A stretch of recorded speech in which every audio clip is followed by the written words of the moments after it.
Welcome back. This is Sleepy Reader. We've been reading The Wonderful Wizard of Oz. And tonight we read chapter 12, The Search for the Wicked Witch.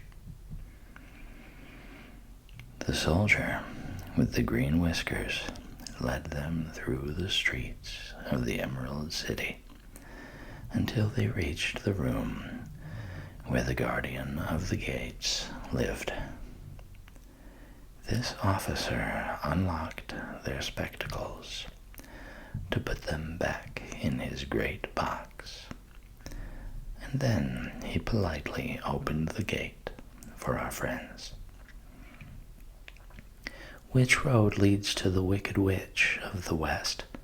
asked Dorothy. "There is no road," answered the guardian of the gates.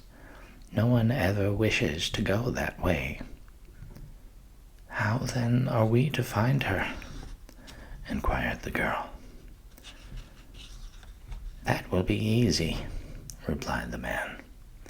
"For when she knows you are in the country of the Winkies, she will find you and make you all her slaves." "Perhaps not," said the Scarecrow, "for we mean to destroy her." "Oh, that is different," said the guardian of the gates. "No one has ever destroyed her before, so I naturally thought she would make slaves of you, as she has of all the rest. But take care, for she is wicked and fierce, and may not allow you to destroy her. Keep to the west, where the sun sets, and you cannot fail to find her." They thanked him and bade him goodbye, and turned toward the west, walking over fields of soft grass, dotted here and there with daisies and buttercups. Dorothy still wore the pretty silk dress she had put on in the palace, but now, to her surprise, she found it was no longer green, but pure white.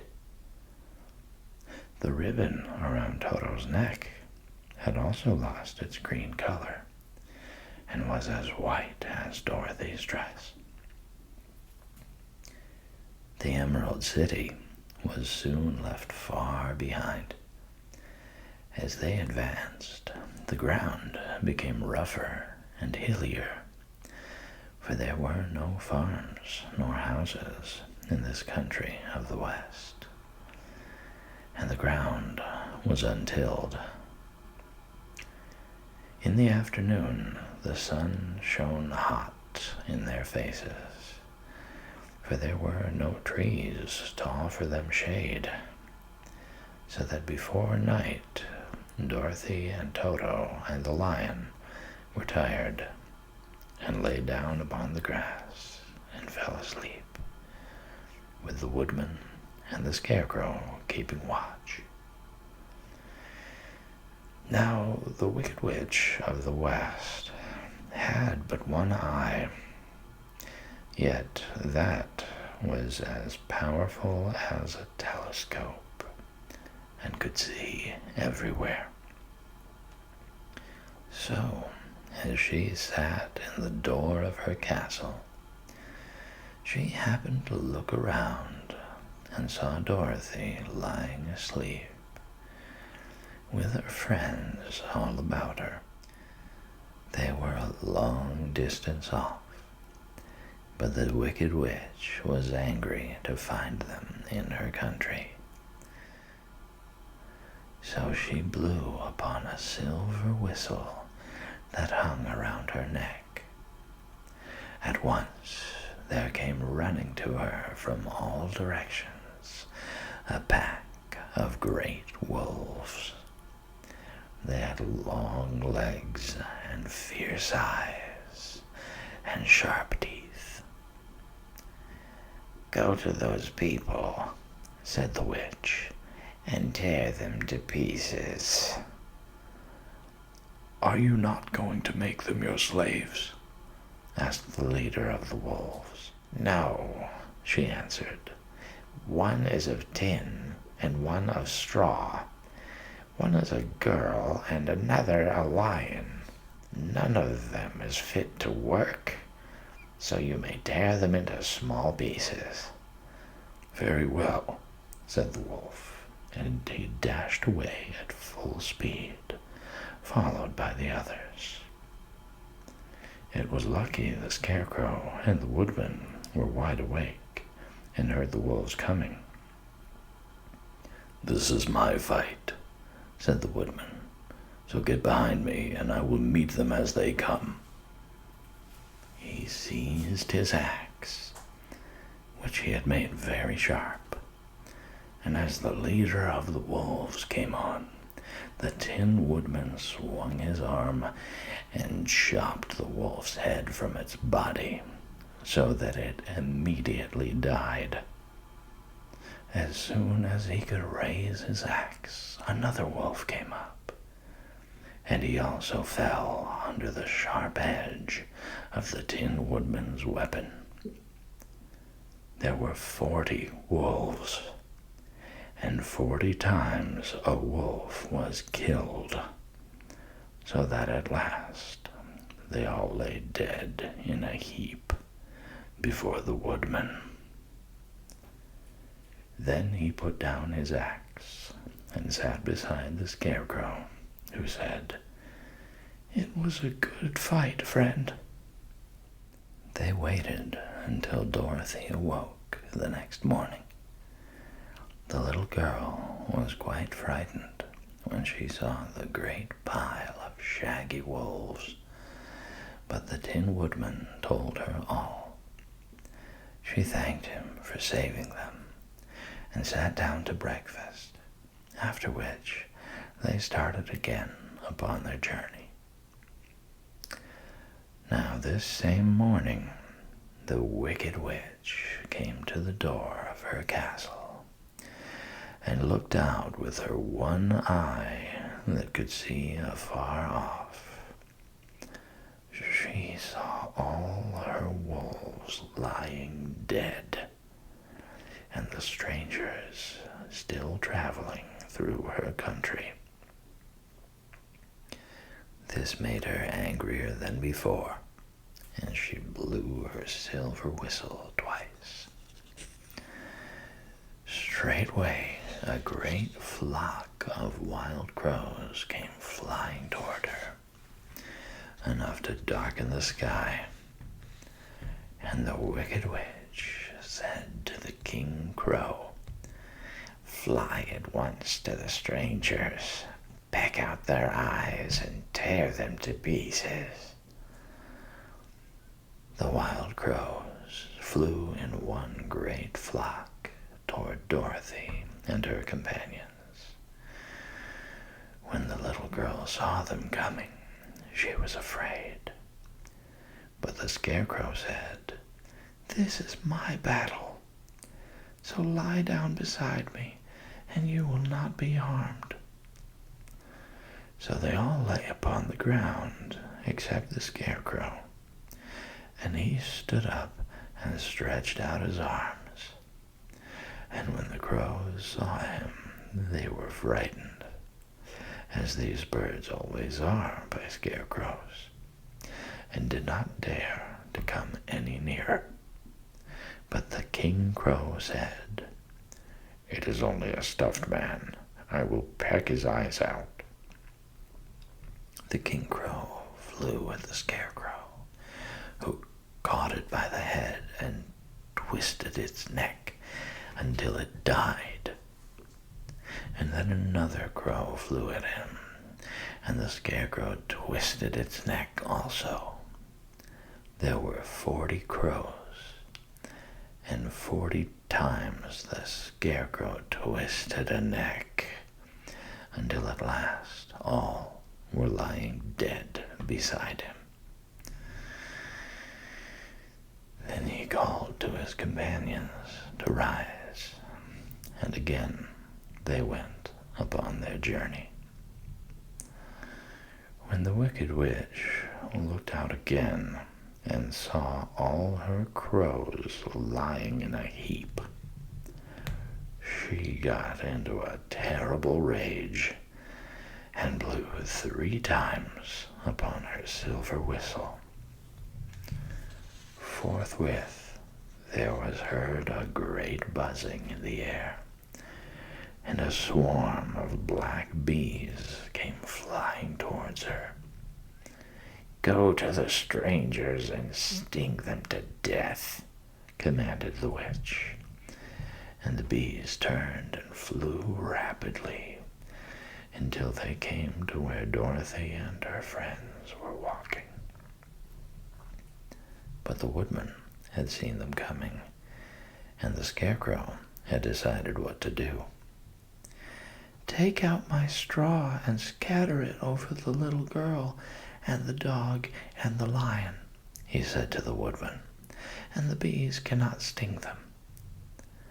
This the woodman did, and as Dorothy lay close beside the lion and held Toto in her arms, the straw covered them entirely. The bees came and found no one but the woodman to sting, so they flew at him and broke off all their stings against the tin, without hurting the woodman at all.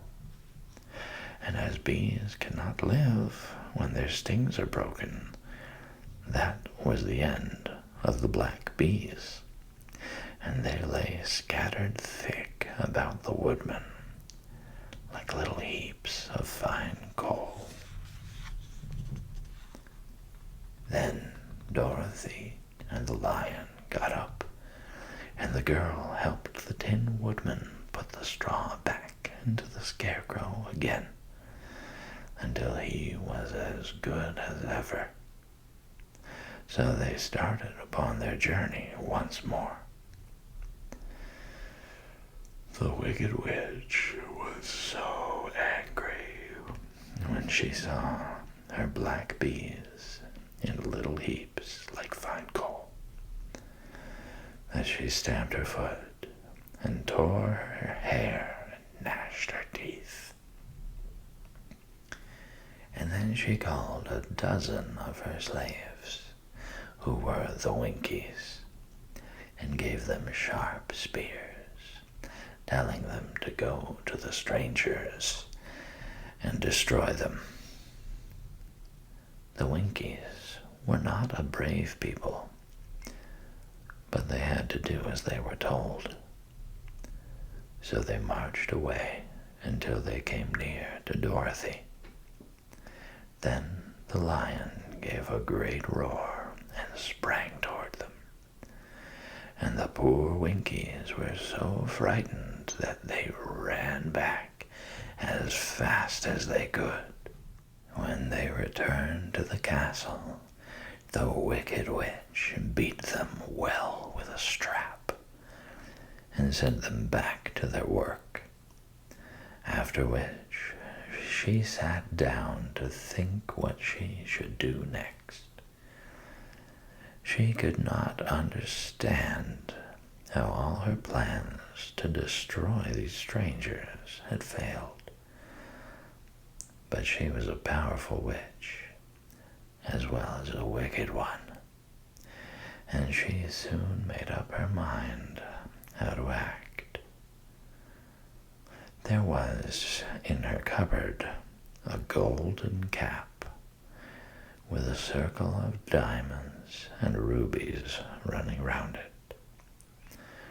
This golden cap had a charm. Whoever owned it could call 3 times upon the winged monkeys, who would obey any order they were given. But no person could command these strange creatures more than 3 times. Twice already, the Wicked Witch had used the charm of the cap. Once was when she had made the Winkies her slaves, and set herself to rule over their country. The winged monkeys had helped her do this. The second time was when she had fought against the great Oz himself and driven him out of the land of the West. The winged monkeys had also helped her in doing this. Only once more could she use this golden cap, for which reason she did not like to do until all her other powers were exhausted. But now that her fierce wolves and her wild crows and her stinging bees were gone, and her slaves had been scared away by the cowardly lion, she saw there was only one way left to destroy Dorothy and her friends. So the Wicked Witch took the golden cap from her cupboard and placed it upon her head. Then she stood upon her left foot and said slowly,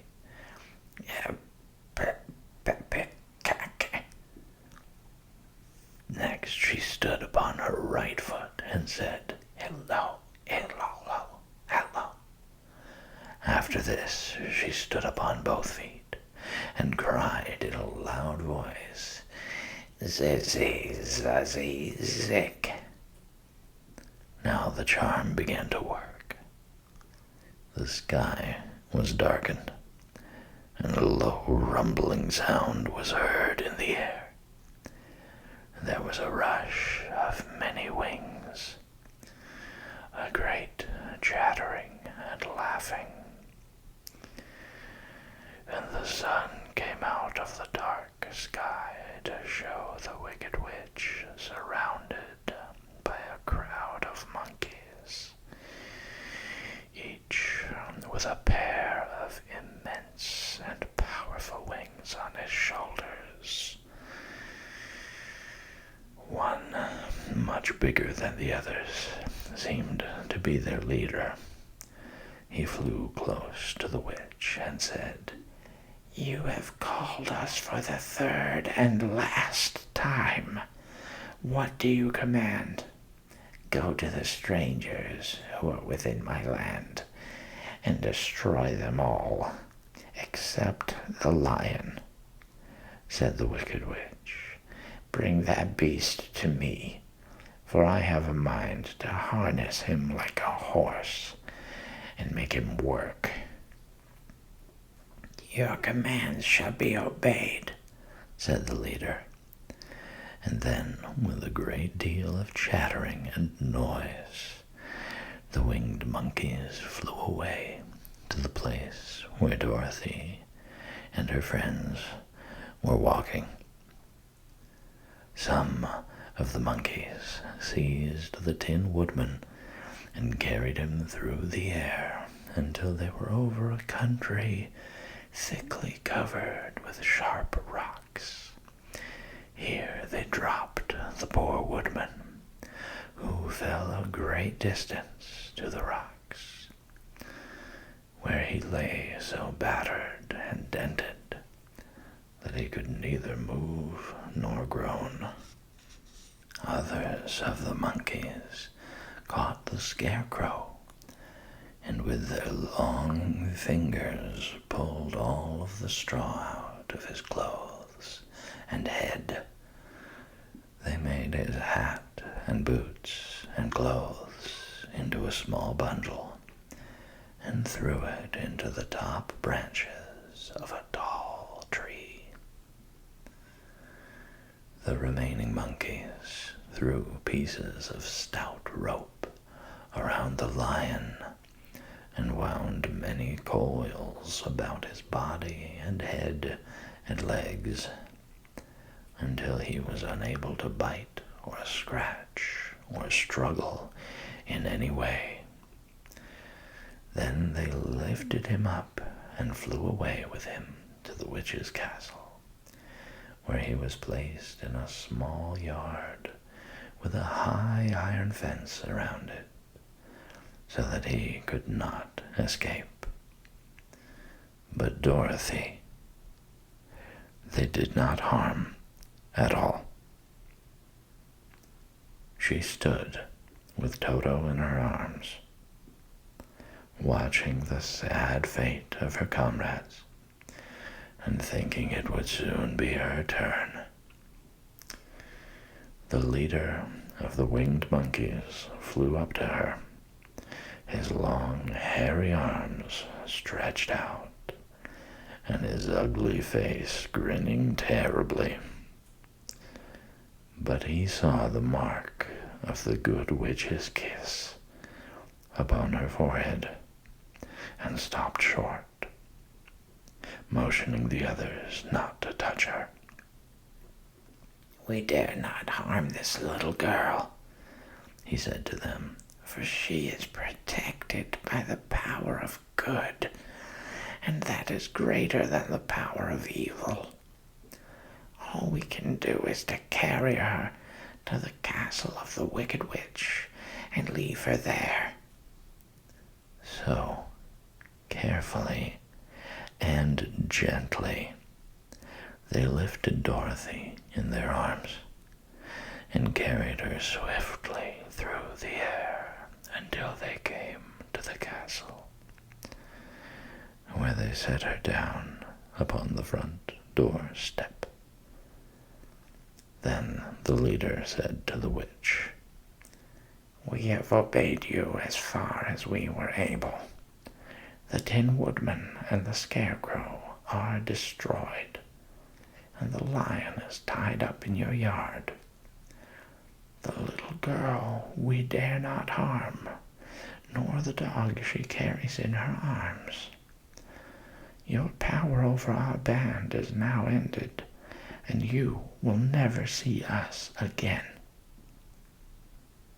Then all the winged monkeys, with much laughing and chattering and noise, flew into the air and were soon out of sight. The Wicked Witch was both surprised and worried when she saw the mark on Dorothy's forehead, for she knew well that neither the winged monkeys nor she herself dare hurt the girl in any way. She looked down at Dorothy's feet, and seeing the silver shoes, began to tremble with fear, for she knew what a powerful charm belonged to them. At first, the witch was tempted to run away from Dorothy, but she happened to look into the child's eyes and saw how simple the soul behind them was, and that the little girl did not know of the wonderful power the silver shoes gave her. So the Wicked Witch laughed to herself and thought, "I can still make her my slave, for she does not know how to use her power." Then she said to Dorothy, harshly and severely, "Come with me and see that you mind everything I tell you, for if you do not, I will make an end of you, as I did of the Tin Woodman and the Scarecrow." Dorothy followed her through many of the beautiful rooms in her castle until they came to the kitchen, where the witch bade her clean the pots and kettles and sweep the floor and keep the fire fed with wood. Dorothy went to work meekly, with her mind made up to work as hard as she could, for she was glad the Wicked Witch had decided not to kill her. With Dorothy hard at work, the witch thought she would go into the courtyard and harness the cowardly lion like a horse. It would amuse her, she was sure, to make him draw her chariot whenever she wished to go to drive. But as she opened the gate, the lion gave a loud roar and bounded at her so fiercely that the witch was afraid and ran out and shut the gate again. "If I cannot harness you," said the witch to the lion, speaking through the bars of the gate, "I can starve you. You shall have nothing to eat until you do as I wish." So after that, she took no food to the imprisoned lion, but every day she came to the gate at noon and asked, "Are you ready to be harnessed like a horse?" And the lion would answer, "No. If you come in this yard, I will bite you." The reason the lion did not have to do as the witch wished was that every night, while the woman was asleep, Dorothy carried him food from the cupboard. After he had eaten, he would lie down on his bed of straw, and Dorothy would lie beside him and put her head on his soft, shaggy mane, while they talked of their troubles and tried to plan some way to escape. But they could find no way to get out of the castle, for it was constantly guarded by the yellow Winkies, who were the slaves of the Wicked Witch, and too afraid of her not to do as she told them. The girl had to work hard during the day, and often the witch threatened to beat her with the same old umbrella she always carried in her hand. But, in truth, she did not dare to strike Dorothy because of the mark upon her forehead. The child did not know this, and was full of fear for herself and Toto. Once the witch struck Toto a blow with her umbrella, and the brave little dog flew at her and bit her leg in return. The witch did not bleed where she was bitten, for she was so wicked that the blood in her had dried up many years before. Dorothy's life became very sad as she grew to understand that it would be harder than ever to get back to Kansas and Aunt Em again. Sometimes she would cry bitterly for hours, with Toto sitting at her feet and looking into her face, whining dismally to show how sorry he was for his little mistress. Toto did not really care whether he was in Kansas or the Land of Oz, so long as Dorothy was with him. But he knew the little girl was unhappy, and that made him unhappy too. Now the Wicked Witch had a great longing to have for her own the silver shoes which the girl always wore. Her bees and her crows and her wolves were lying in heaps and drying up, and she had used up all the power of the golden cap. But if she could only get hold of the silver shoes, they would give her more power than all the other things she had lost. She watched Dorothy carefully to see if she ever took off her shoes, thinking she might steal them. But the child was so proud of her pretty shoes that she never took them off, except at night and when she took her bath. The witch was too much afraid of the dark to dare go in Dorothy's room at night to take the shoes, and her dread of water was greater than her fear of the dark, so she never came near when Dorothy was bathing.